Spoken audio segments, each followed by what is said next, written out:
Ассалому алейкум, урматтуу ислам тарбиясын сүйгөн мусулман бир тууганым. Кезектеги окуя, күнөө иш кылуудан мурда Аллахтан коркуп, өз жанын кыймакчы болгон чыныгы дили таза ыймандуу жигитке Аллах Таала ыраазы болуп, ырайым кылгандыгы тууралуу. Өткөн заманда ийне жип сатуучу өтө жарды бир адам жашайт эле.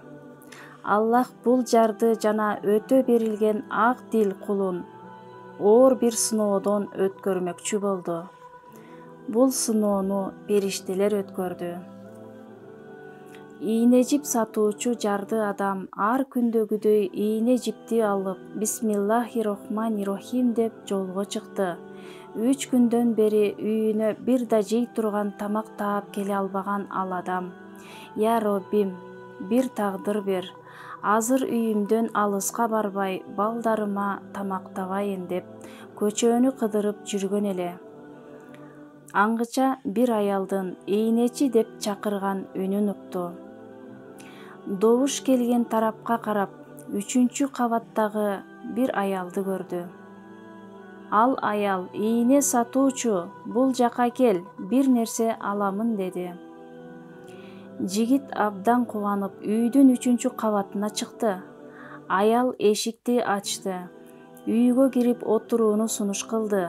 Сатуучу демин басып үлгүрбөй, жыгач кутучасындагы товарларын бирден ачып көрсөтүп, 3 күндөн бери үйүнө тамак алып бара албай жатканын, балдарынын ач экендигин түшүндүрдү. Эми аларга тамак аш алып бараарын айтып сүйүндү. «Айым, товарларым абдан жакшы. Каалаган нерсеңизди алыңыз, арзан сатамын» деди. Ал аял уят сыйтын жыйыштырып, уятсыздык менен: «Мен сенден ийне жип сураганым жок. Менин жигитим болосуң» деди. «Айым, жалбарып сураймын. Балдарым 3 күндөн бери ачка.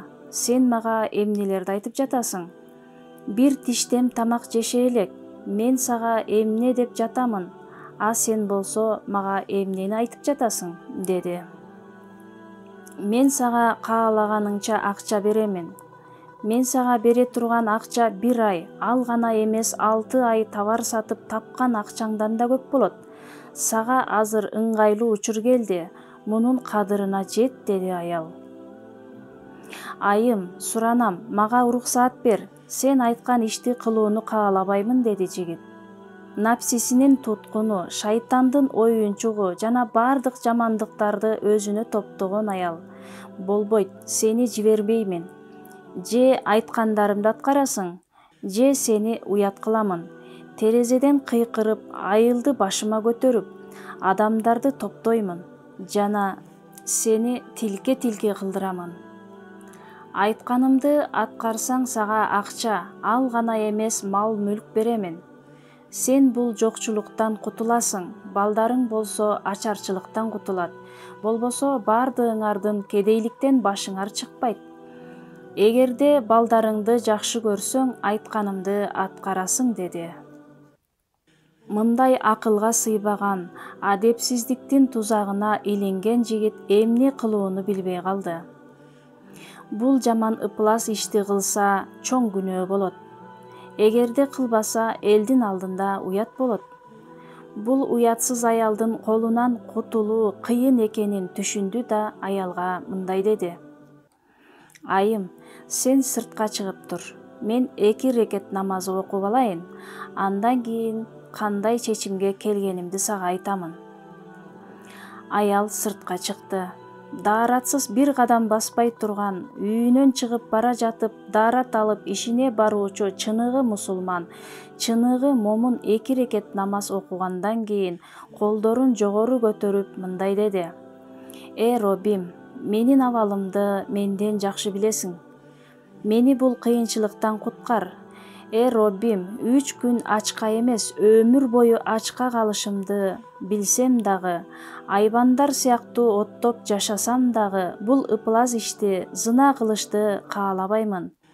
Эч качан ыйманыма, мусулман экендигиме шек келтирбеймин. Ал аялдын мага бермекчи болгон акчасынын, мал дүйнөсүнүн мен үчүн бир тыйынча да баасы жок. Мындан көрө мен үчүн ачка жүрүү артык.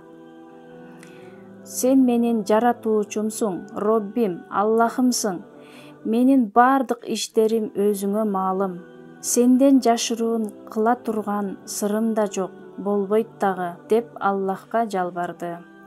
Ошол мезгилде анын оюна терезеден боюн таштоо пикири келди. Аятал Курсин окуй баштады. Периштелер Аллах Таалага: Роббим, кулуңдун абалы өзүңө маалым. Ал өзүн 3-чү кабаттан таштаганда аны сактагын, болбосо ал быт-чыт болот деп жалбарышты.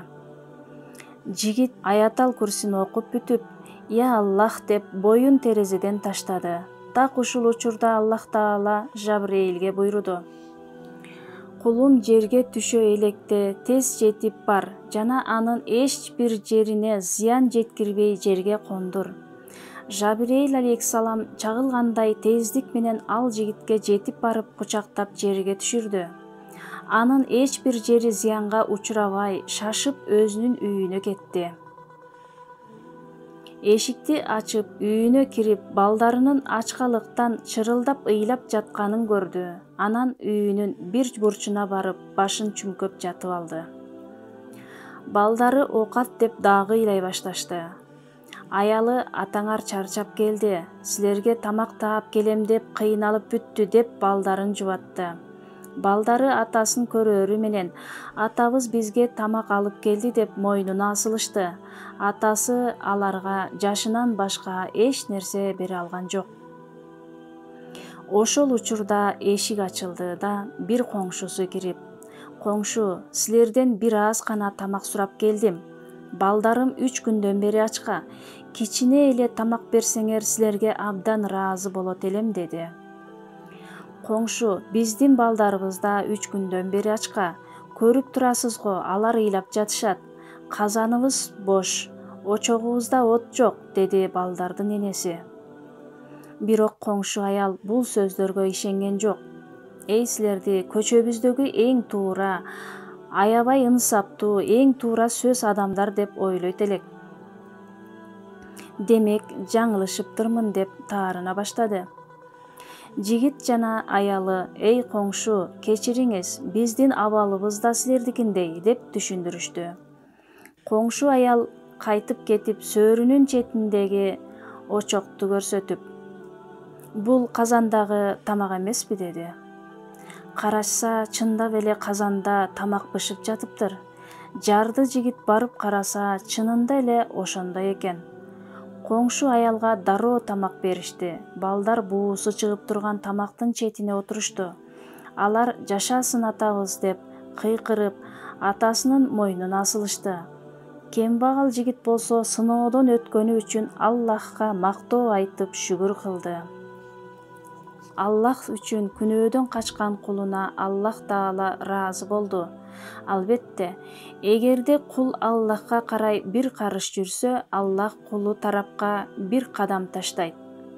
Башкача айтканда, кул Аллахтын ыраазычылыгына жетишүү үчүн бир кадам жакындашса, ал өз кулунун каалоолорун жана муктаждыктарын ошол замат берет. Ошондой экен өзүңдү Аллахка багышта. Мусулман бир тууганым, бул окугандарыбыз ыйман жана билим даражасы жана чындыктын мөмөсү. Булар бир гана ушундай жашоо жүргүзүү менен мүмкүн болот. Булардын лаззаты, даамы, татымы ушундай таза жашоо менен колго киргизилет. Аллах баарыбызга ыйман берсин. Амин.